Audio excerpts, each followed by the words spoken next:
Ayun 'no, magandang araw sa inyo mga ka-tech na 'yan.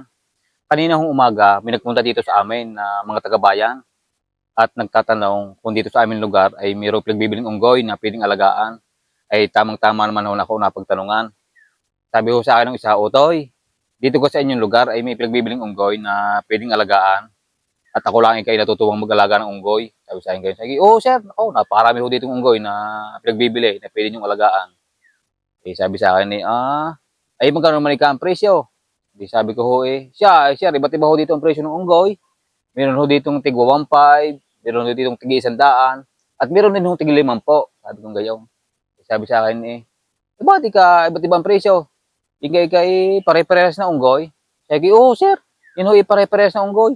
Yan ho isa rin ang sukat, magkakaparehas ho ng laki ng presyong yan. Sabi sa'kin, ba't magkakaiba pa ang presyo? Sabi ko, inuhula ka lang dito sa amin ng presyo ng unggoy, wala ho tayong magagawa. Sabi sa'kin ano kaya itsura ika ng 1.5? Sabi ko, yun ng 1.5 napakabait na. Yun ho kahit inyong alpasan, yun ho pag-alaga lamang sa palibot ng inyong bahay. Yun ho isang tawag nyo lamang, yun hinalapit na sa inyo. Yun ho ang presyo ng 1.5. Sabi, yun ikang tig-100. Sabi gayon din ho, napakabait na. Kahit ho inyong haplos-haplosin, yun ho hindi na nangagat, sadyang napakabait na. Sabi sa akin ala, yung pala naman pare-parehas din. Yun na lang ang tig-50 ang aking kukuhanin. Samahin ka kami doon. Di ayaw naman nung sinamahan daw sa presyong 50. Pagdating ho namin doon sa lugar, sabi sa akin, Utoy, alam din yung 50. Sabi ko, yan ho, nakabitin sa Sampalok. Yun ho, 50. Di kayo nang bahalang humulay.